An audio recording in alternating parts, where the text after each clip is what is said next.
రాష్ట్రంలో 5 లక్షల మంది అన్నదమ్ముల అక్క చెల్లెళ్ళ దుఃఖాన్ని చూసి మాకేమైనా పర్వాలేదు మేము ముందుండి ఉద్యమం చేస్తామని వచ్చినటువంటి పులి లక్ష్మణ్ గారికి వారి మొత్తం బృందానికి అందరికీ కూడా హృదయపూర్వకంగా అభినందనలు తెలియజేస్తూ ఉన్నాను. మరి ఇవాళ తెలంగాణ రాష్ట్రంలో అవుట్సోర్సింగ్ ఉద్యోగులంతా కూడా హైదరాబాద్ వేదికగా మీరు చేస్తున్నటువంటి ఈ పోరాటం మరొక తెలంగాణ ఉద్యమాన్ని తలపిస్తుందని మాత్రం నేను మనస్ఫూర్తిగా చెప్పగలుగుతాను. తెలంగాణ రాష్ట్రం వచ్చింది, వచ్చేటప్పుడు కలలు కన్నాం మనం. తెలంగాణ రాష్ట్రం వస్తే ఒక్కరు కూడా అవుట్సోర్సింగ్ ఉద్యోగి ఉండరు, ఒక్కరు కూడా కాంట్రాక్ట్ ఉద్యోగి ఉండరు అనుకున్నాం.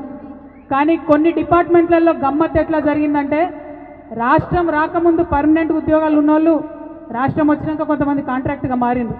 ఫారెస్ట్ డిపార్ట్మెంట్లో బెస్ట్ ఎగ్జాంపుల్ అది. అప్పటిదాకా మామూలు ఉద్యోగులు ఉన్నోళ్ళు తర్వాత అవుట్సోర్సింగ్ ఉద్యోగులుగా మారింది. మరికొన్ని డిపార్ట్మెంట్స్లో చాలా మందిని తీసుకొని కంటిన్యూ చేసుకుంటూ వచ్చిన అవుట్సోర్సింగ్. ఏనాడు కూడా అన్ఫార్చునేట్లీ బీఆర్ఎస్ ప్రభుత్వంలో కొన్ని డిపార్ట్మెంట్లలో ఉన్న అవుట్సోర్సింగ్ ఉద్యోగుల్ని ఎలక్ట్రిసిటీలో ఆర్టిజన్లుగా ఉంటే వాళ్ళని మార్చడానికి శాయశక్తులుగా కొంతమంది మేము ప్రయత్నం చేసి కొన్ని మారినాయి, మరికొన్ని మారలేదు. మీ జీవితాల్లో ఆ మార్పు ఆనాడు తేలేకపోయినందుకు మీ చెల్లిగా మీ సోదరిగా శిరస్సు వంచి నన్ను క్షమించాలని చెప్పి నేను కోరుతా ఉన్నాను. ఆనాడు ఆ ప్రభుత్వంలో నేను కూడా ఉన్నా, ఎంతో కొంత ఆ పాపంలో నాకు కూడా భాగస్వామ్యం ఉంటుంది కాబట్టి శిరస్సు వంచి క్షమించాలని చెప్పి మరొకసారి నేను కోరుతా ఉన్నాను. మరి బీఆర్ఎస్ పార్టీ అవుట్సోర్సింగ్ ఉద్యోగుల్ని లెక్క చేస్తలేదు కాబట్టి తప్పకుండా వెంటబడి కాంగ్రెస్ పార్టీని గెలిపిస్తామని ఆనాడు అవుట్సోర్సింగ్ ఉద్యోగులు డిక్లేర్ చేసి మరి గెలిపించారు. ఆనాడు రేవంత్ రెడ్డి గారు తెలంగాణ ఉద్యమంలో లేకపోయినా కోదండరామ్ సార్ గారు కానీ ప్రొఫెసర్ హరిగోపాల్ గారు కానీ మీ అందరికీ భరోసానిస్తే మరి మీరందరూ కూడా డిక్లేర్ చేశారు. నాకు అది నచ్చింది. అవుట్సోర్సింగ్ ఉద్యోగుల దక్క ఏది ఉన్నా సరే ఓపెన్గా డిక్లేర్ చేసే యుద్ధం చేస్తున్నారు మీరు. అటువంటి యుద్ధాలు ఖచ్చితంగా విజయం సాధిస్తాయి, విజయ తీరాన్ని ముద్దాడతామని కూడా ఈ సందర్భంగా మీ అందరికీ నేను మద్దతు తెలియజేస్తూ ఉన్నాను. మరి ఆనాడు ఒక మాట చెప్పిన రేవంత్ రెడ్డి గారైనా కోదండరామ్ గారైనా హరగోపాల్ గారైనా ఏం చెప్పిండ్రు? ధర్నా చౌక్ ఉండదు ఇక ముందు అని కేసీఆర్ గారు అన్నారు. మేము వచ్చినాక ధర్నా చౌక్ ఇస్తామన్నారు. నేను చాలా గొప్పగా ప్రజాస్వామ్యబద్ధంగా ఆలోచిస్తున్నారు అనుకున్నా. కానీ ధర్నా చౌక్ ఇస్తాము, మీ ఇష్టం ఉన్నన్ని రోజులు ధర్నాలు చేసుకొని సావండి, మేము మాత్రం పని చేయమని చెప్పి కాంగ్రెస్ ప్రభుత్వం చెప్పినట్టుగా ఇప్పుడు అర్థమైనటువంటి సందర్భం. ఆనాడేమో ధర్నా చౌకే లేదు, అది ప్రజాస్వామ్య హక్కుల్ని కాలరాయడం చెప్పింది. ఇవాళ ధర్నా చౌక్ ఉన్నది, ఉండి ఏం లాభం అని నేను అడుగుతా ఉన్నా. ఎన్ని రోజులు ధర్నా చేయాలి? ఎన్నిసార్లు ధర్నా చేయాలి? ఎవరు? విశారదన్ గారికి స్వాగతం, ధర్మ సమాజ్ పార్టీ.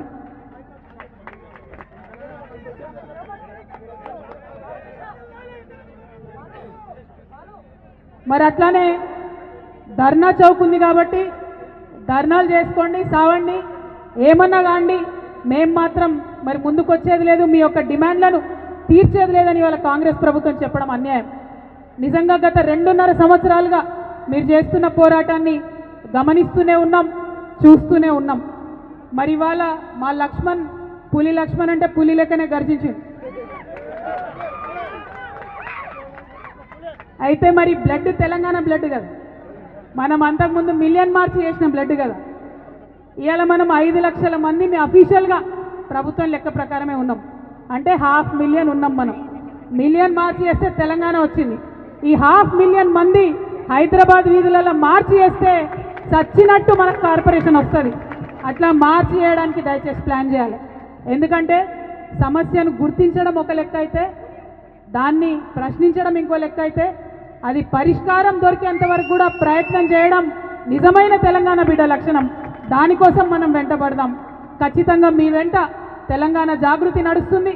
ఈ వేదిక మీద ఉన్నటువంటి పెద్దలందరూ కూడా మనసా వాచ కర్మ మీతో నడుస్తారు. మరి అవుట్సోర్సింగ్ అనేటటువంటి ఈ మొత్తం వ్యవస్థలో ఎవరు లాభపడుతున్నారని ఒకసారి ఆలోచిస్తే తెలంగాణ యువకులకు ఏం లాభం లేదు. తెలంగాణ ప్రభుత్వం నుండి తెలంగాణ ప్రజలు ఏదైతే పన్నులు కట్టినటువంటి సొమ్ముందో అది మధ్యలో కేవలం ఒక 900 మంది ఏజెన్సీలకు పోతున్నది. ఎంత ఘోరం అంటే 18% జీఎస్టీ పోతున్నది. అయితే కేంద్ర ప్రభుత్వం ఇటువంటి ఏజెన్సీలకు జిఎస్టీని 18 నుండి 5% తగ్గించింది. తగ్గించినా ఇప్పటి వరకు అది ఇంప్లిమెంటేషన్ అయితే లేదు. ఎందుకోసం అయితే లేదు? లాపర్వా, రాజుల సొమ్ము రాళ్ల పాలు, అంతేగాని ప్రజల పాలు కావద్దు, ఉద్యోగుల పాలు కావద్దు. కాబట్టి ఆ లాపర్వాతోని కనీసం దాన్ని 5% కూడా తగ్గిస్తలేదు. అదేవిధంగా ఏజెన్సీ కమిషన్ పోతుంది, అవి కలిపి మనకిచ్చినా కూడా మన ఉద్యోగులకు లాభం అవుతుంది. ఈ సందర్భంగా నేను అభినందిస్తా ఉన్నా లక్ష్మణ్ గారు మొత్తం వాళ్ళ టీంని.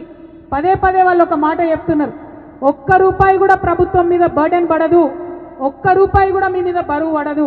మరి ఒక్క రూపాయి బరువు పడకుంటే ఎందుకోసం పనిచేస్తలేదు ప్రభుత్వం? ఆలోచన చేయాలి దయచేసి.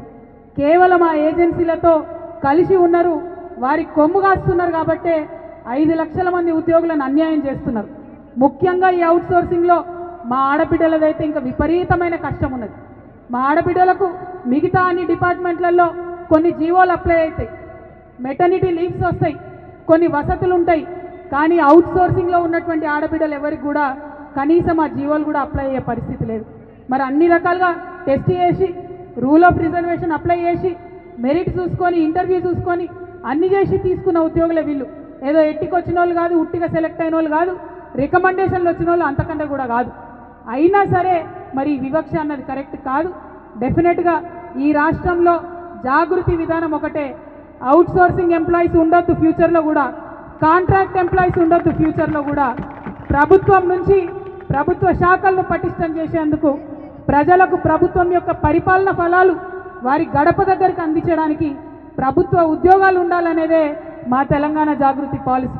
మరి మీ అందరికీ తెలుసు, జాగృతి అతి త్వరలోనే పొలిటికల్ పార్టీగా మారబోతా ఉన్నది, ఒక రాజకీయ శక్తిగా రాబోతున్నది. ఖచ్చితంగా అంత లోపలనే మీ సమస్య పరిష్కారం కావాలని నేను మనస్ఫూర్తిగా నమ్ముతా ఉన్నాను, కోరుకుంటా ఉన్నాను. పరిష్కారం కాకపోతే మాత్రం మీ అందరికీ తెలిసి నేను చాలా మొండిదాన్ని. ఏదైనా పట్టుకుంటే ఇడిచిపెట్టను. మరి గవర్నమెంట్కు 2 రోజుల సమయం ఉంది. 2 రోజుల్లో వార్నింగ్ ఇస్తా ఉన్నాం గవర్నమెంట్కి. ఈ 2 డేస్లో ఖచ్చితంగా ప్రతి డిపార్ట్మెంట్ నుండి జీవోలు రావాలి. ప్రతి డిపార్ట్మెంట్లో మా ఉద్యోగాలు పోతాయని ఇలా భయపడుతున్నటువంటి అవుట్సోర్సింగ్ ఉద్యోగులకు భద్రత రావాలి. ఫస్ట్ చాయిస్ ఇమీడియట్గా కార్పొరేషన్ అనౌన్స్ చేయండి, అప్పుడు జీవోలు అవసరం ఉండదు. పోనీ కొంత సమయం కావాలంటారా? ఇప్పుడే 2 రోజుల కార్పొరేషన్ చేయలేనంటారా? అన్ని డిపార్ట్మెంట్ల నుండి జీవోలు ఇవ్వండి. 1 నెల తీసుకుంటారా, 15 రోజులు తీసుకుంటారా, తీసుకొని కార్పొరేషన్ ఏర్పాటు చేయండి. డైరెక్ట్గా శాలరీ కార్పొరేషన్ నుంచి రావాలి.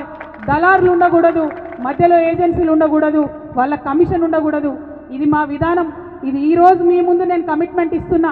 రేపు మేము పొలిటికల్ పార్టీగా మారుతాం, ఫ్యూచర్లో అధికారంలోకి వస్తాం. వచ్చిన తర్వాత కూడా తెలంగాణ రాష్ట్రంలో పర్మనెంట్గా ఇదే విధానం ఉంటుంది. గవర్నమెంట్ ఎంప్లాయీస్ ఉంటారు, అవుట్సోర్సింగ్ ఎంప్లాయీస్ ఉండరు, కాంట్రాక్ట్ ఎంప్లాయీస్ ఉండరు. మీకు గుర్తుండొచ్చు, తెలుగుదేశం పార్టీ పెట్టిన పద్ధతి ఇది, కాంట్రాక్ట్ ఎంప్లాయీస్. అప్పుడు మనం జోకులు వేసుకునే తెలంగాణ వాళ్ళం. మరి ఎంప్లాయీస్ కాంట్రాక్ట్ ఉన్నారట, డ్రైవర్లు కాంట్రాక్ట్ ఉన్నారట, ఇక మరి మంత్రులు, ముఖ్యమంత్రులు కూడా కాంట్రాక్ట్ ఉంటే బాగుంటుంది అని అప్పుడు అనుకునేటోళ్ళం.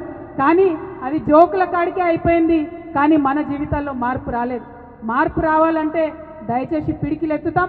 మీతో పాటు నడవడానికి ఈ వేదిక మీద ఉన్న పెద్దలందరూ కూడా సిద్ధంగా ఉన్నారు. నిన్నగాక మొన్న నేను విశారదనన్న ఖమ్మంలో చూపించిన శాంపుల్ ఉద్యమం అంటే ఎట్లుంటుందో, ప్రయత్నం అంటే ఎట్లుంటుందో, పడితే పట్టిన పట్టు విడవకుండా ముందడుగేస్తే ఎట్లుంటుందో విశారదనన్న నేను పోయి కూర్చున్నాం. అన్నం తినేది లేదు, మెతుకు ముట్టేది లేదు. ఆ పేదవాళ్ళ ఇంట్లో అక్కడ ఇచ్చేవారు కానీ కూర్చున్నాం. నేనే మొండిదాన్ని అంటే నాకన్నా మొండోడు ఉన్నాడు. ఈయన గట్టిగా కూర్చున్నాం ఇద్దరం. దెబ్బకు దిగొచ్చి ప్రభుత్వం అందరికి ఇల్లు ఇచ్చింది. ఒక 2 రోజులు టైం ఇద్దాం గవర్నమెంట్కి. మన కార్పొరేషన్ రాలేదనుకోండి, ఏం చేయాలో అది చేద్దాం, ఎంతవరకైనా మీతో నడుస్తామని చెప్పి మీ అందరికీ తెలియజేస్తున్నాను.